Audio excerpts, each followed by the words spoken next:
चलो अच्छा है, आज की पूजा अच्छे से निपट, मेरा मतलब है संपन्न हो गई। हाँ, आज की तो हो गई, बस अब एक छोटी सी पूजा है शाम को, और फिर कल और परसों फिर हो गई पूजा संपन्न। हाँ हाँ अच्छा है, तो अब आज के लिए कुछ खा सकते हैं? अब मेरा मतलब है कि पानी और कंद के अलावा। हाँ हाँ खा सकते हैं। कहाँ कुछ खाया जा सकता है छोटी बहू, 3 दिन तक सिर्फ कंद खाना है और पानी पीना है। क्या 3 दिन तक सिर्फ पानी और कंद? क्यों डरा रही हो छोटी बहू को? और क्या, अरे हर कोई इतना कठिन व्रत थोड़ी रखता है। बहुत सी सुहागिनें फल और दूध खाकर रखते हैं ये व्रत। अच्छा, मतलब दूध और फल भी खा सकते हैं ना?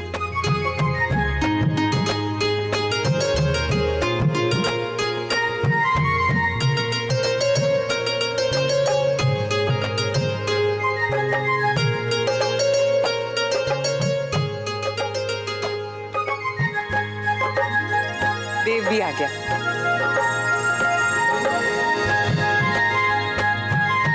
आओ देव, चलकर कुछ फल खा लो। खा लीजिए ना देवर जी, व्रत तो आपने भी रखा है ना। नहीं माँ, व्रत तो रखा है, पर इस व्रत में मैं दूध फल नहीं खाऊंगा। सिर्फ कंद और पानी।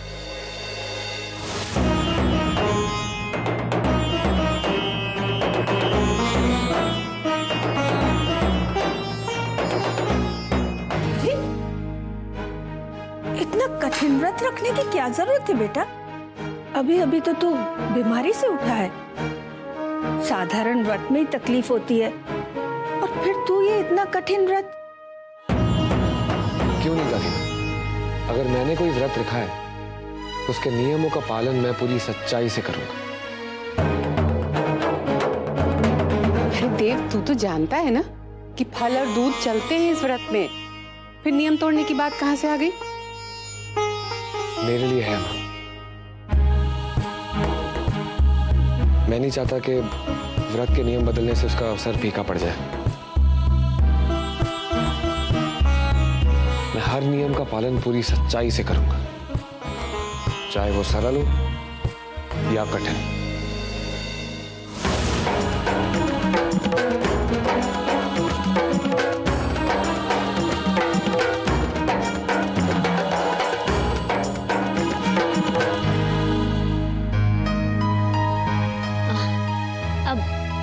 मैं कैसे खा सकती हूँ जब ये नहीं खा रहे? मैं भी कठिन वाला व्रत रखूंगी।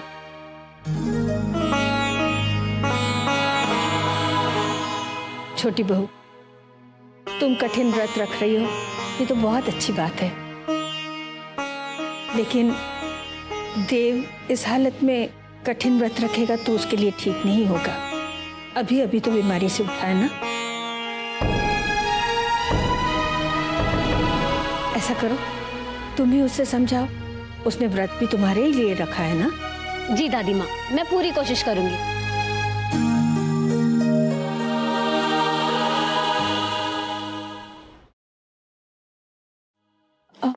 विशाखा, अब तुझे क्या कहना है? वो मैं तुझे फल देने आई थी। क्यों? वो तू उनके पास जा रही है ना? उनके? उनके किनके? वो अभी तुझसे दादी माँ ने कहा था ना उन्हें फल देने के लिए। हाँ तो? उन्होंने घोर व्रत रखा है, उनके लिए फल लेके जाना। एक तो उस देव के कारण मुझे कठिन व्रत रखना पड़ गया है, और तुझे क्या लगता है वो मेरी सुनेगा? हाँ, अरे जिसने आज तक मेरी नहीं सुनी वो अब क्या सुनेगा? तू ऐसा क्यों कह रही है विशाखा? देख राधिका, वो मनमौजी आदमी है, वो जैसा सोचता है और जो चाहता है वो वही करता है, फिर मैं अपना टाइम क्यों वेस्ट करूं? अगर उसने ठान लिया है कि वो एक कठिन व्रत रखेगा तो वो रखेगा, और फिर उनके मन को बदलने वाला है कोई इस घर में? हाँ,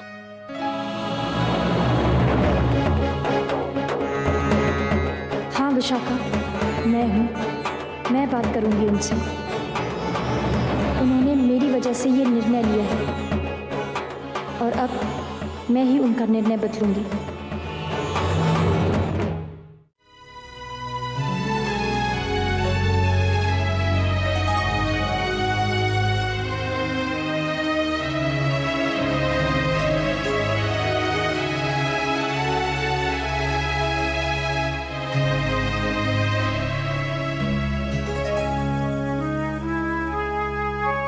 कुछ कहने आई थी? आपसे विनती करने आई थी। कैसी विनती? आपको ये कठिन व्रत नहीं रखना चाहिए। आप साधारण उपवास कीजिए, ये फल खा लीजिए। क्यों? तुम खा रही हो?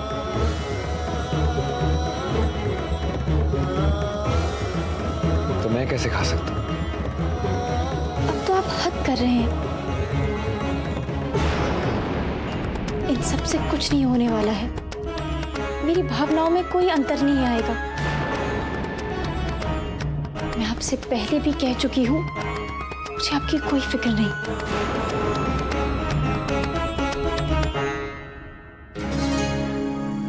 सुनो, तुम्हें मेरी फिक्र नहीं है ना, तो क्यों आई हो यहाँ? क्यों चाहती हो कि मैं ये फल खा लूं? मुझसे प्यार नहीं करती हो ना, तो क्यों परेशान हो रही? आप मुझे परेशान कर रहे हैं इसलिए। ठीक है, आज के बाद मैं परेशान नहीं करूंगा। और जिन लोगों को मेरी फिक्र नहीं है, मेरा ख्याल नहीं है, उनके पास जाना तो क्या, मैं उन्हें अपनी शक्ल तक नहीं दिखाऊंगा। तुमने ये व्रत कान्हा के लिए रखा, तुम्हें मुझे देखने की कोई जरूरत नहीं है। तुम अपना व्रत कान्हा को देखकर तोड़ सकती हो, क्योंकि मैं अपनी शक्ल तुम्हें नहीं दिखाऊंगा।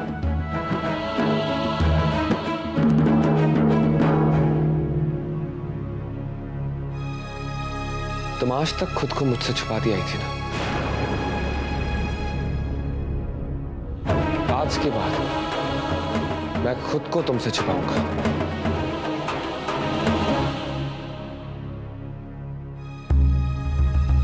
मैं अपनी शक्ल तुम्हें तब तक नहीं दिखाऊंगा जब तक कि तुम मान नहीं लेती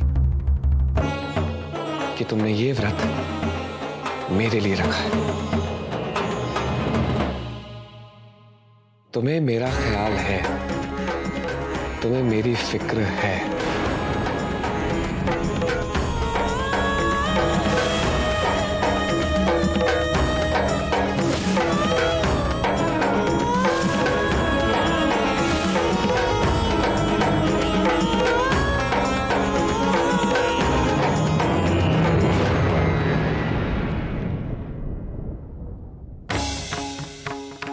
ये कैसी जिद है? क्यों? जिद करने का हक सिर्फ तुम्हें ही है क्या?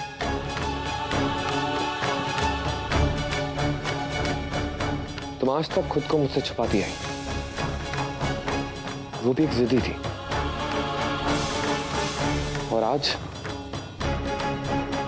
तुम अपने दिल का हाल छुपा रही हो, ये भी एक जिद्दी है। ठीक, तो देख लेते हैं कौन ज्यादा जिद्दी है। तुम साबित कर लो कि तुम्हें मेरी फिक्र नहीं है और अपना व्रत तोड़ दो। लेकिन मैं अपना व्रत तभी तोड़ूंगा जब तुम मान जाओगी कि तुम मुझसे प्यार करती हो।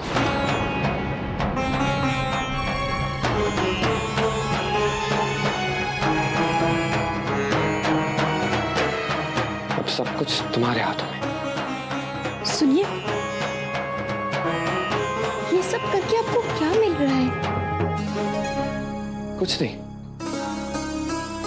मैं तो सिर्फ ये जानना चाहता हूं कि जिससे मैं इतना ज्यादा प्यार करता हूं उसके दिल में मेरे लिए क्या है।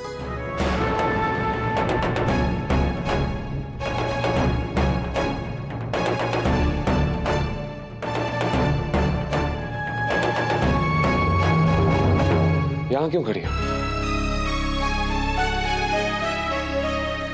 या तो अपने दिल का हाल सच सच बोल दो, या तो फिर यहां से चली जाओ।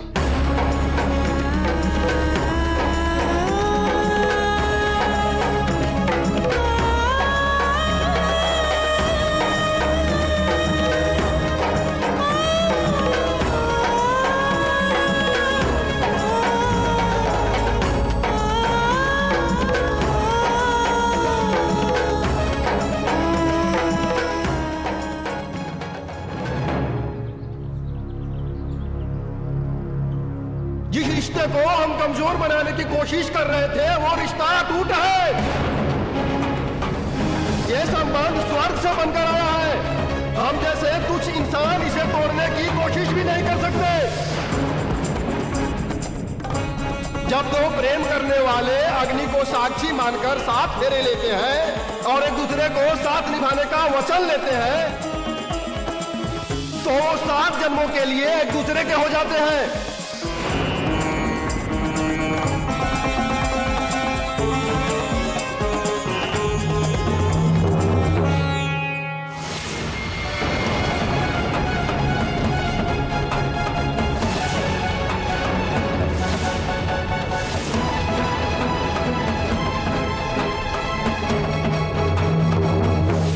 माँ जी, आपको ज्यादा चोट तो नहीं लगी? आप भाइयों, आप लोग जाइए, अपना अपना काम कीजिए। मैं इन्हें जानता हूं। माँ जी, आप ठीक तो हैं? माँ जी, मैं केशव। आप इतनी परेशान क्यों लग रही हैं? आप ठीक तो हैं? माफ कीजिएगा माँ जी, शायद मेरा ध्यान कहीं और चला गया था। आइए, मैं आपको घर छोड़ देता हूँ। माँ जी, मैं ठीक हूँ। लगता है आपने मुझे माफ नहीं किया। नहीं, ऐसी कोई बात नहीं है। तो फिर चलिए ना माँ जी, मैं आपको घर छोड़ देता हूँ। मैं कोई अजनबी तो नहीं हूँ। माँ जी चलिए, आपकी तबीयत भी ठीक नहीं लग रही और ऐसी हालत में मैं आपको यहाँ अकेला नहीं छोड़ सकता। आइए।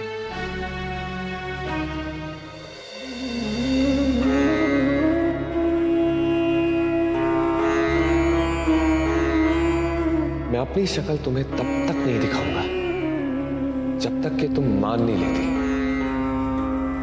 कि तुमने ये व्रत मेरे लिए रखा है।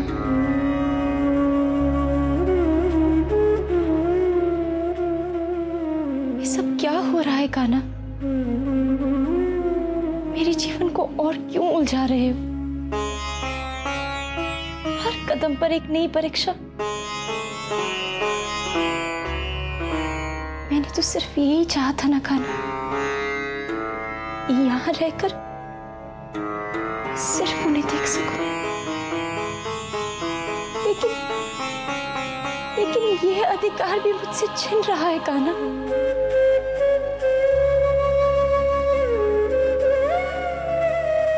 अगर मैंने हिम्मत हार दी और मैंने वो बोल दिया जो मुझे नहीं बोलना चाहिए, पता नहीं क्या होगा।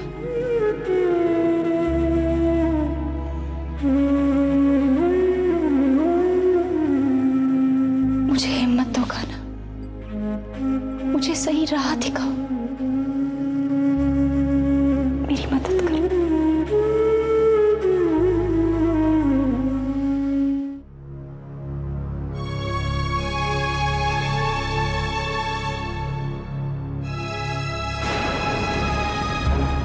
बहुरिया, कहाँ पर बहुरिया? कहाँ हो गए हो? दादी जी, मैं केशव, पहचाना? हाँ हाँ हाँ हाँ, केशव, बैठो। जी मैं बैठता हूँ, लेकिन आप पहले इनके लिए कुछ पानी या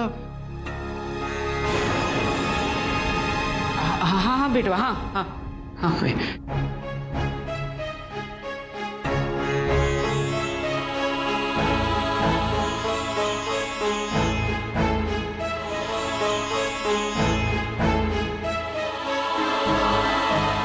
बहुरिया, बहुरिया पानी पी ले।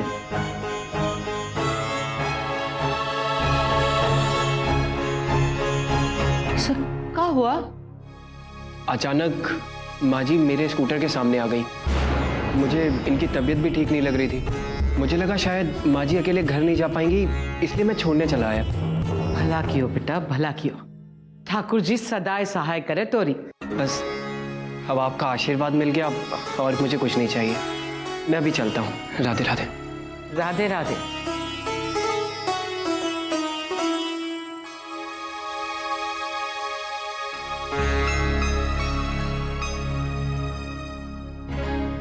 राधे राधे। राधे राधे।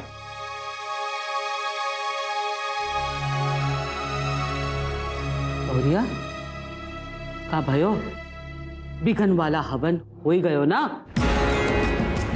ये संबंध स्वर्ग से बनकर आया है। हम जैसे कुछ इंसान इसे तोड़ने की कोशिश भी नहीं कर सकते।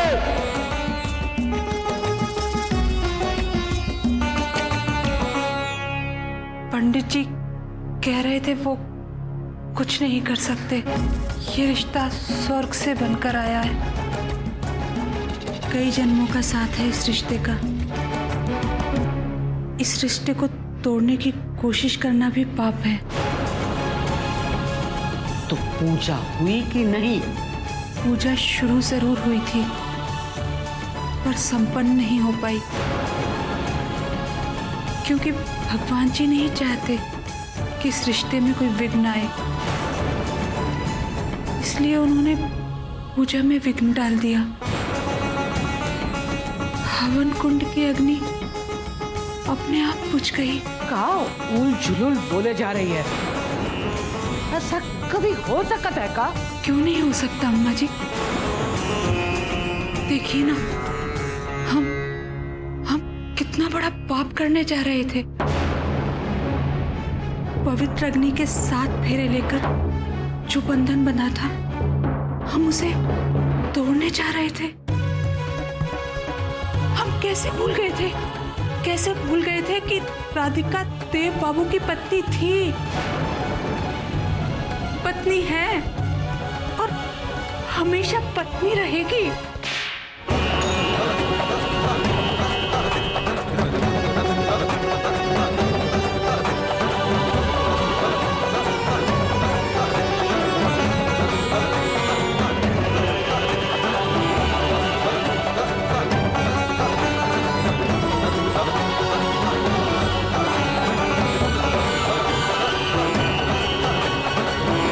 मगज फिर गयो है का? तो को पता भी है तू कब बके जा रही है? मुझे पता है अम्मा जी। पंडित जी, मैं ही पागल हूं जो तो को पंडित जी के पास भेजा। वो पंडित भी तो बड़ा पाखंडी निकला।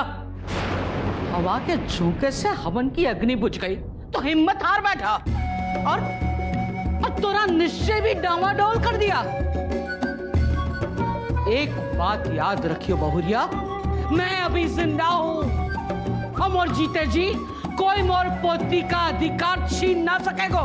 तू राधिका और उस दामाद बाबू को कैसे अलग करेगा है, उसका उपाय मोको ही ढूंढना पड़ेगा। मोको ही ढूंढना पड़ेगा। मोको ही ढूंढना पड़ेगा।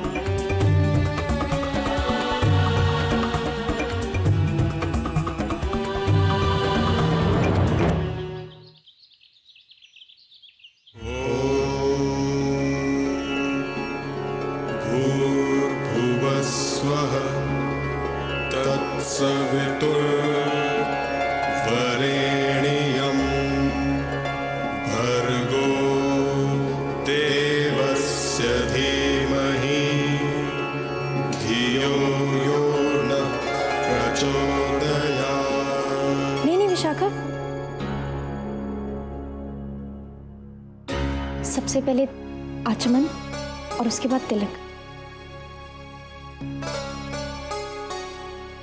कोई बात नहीं, धीरे धीरे सीख जाएगी, है ना?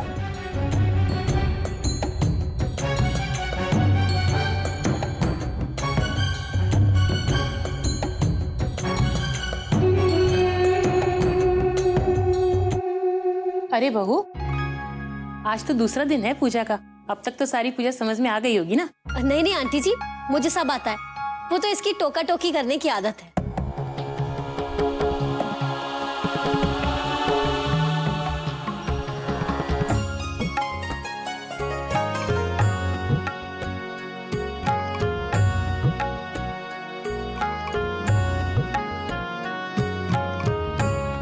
चलिए अब हम सब लोग फलहार कर लेते हैं।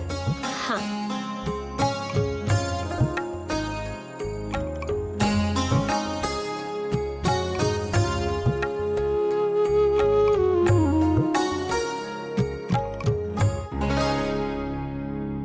चाहिए जरा देखिए सारा फलाहार का इंतजाम सही है कि नहीं।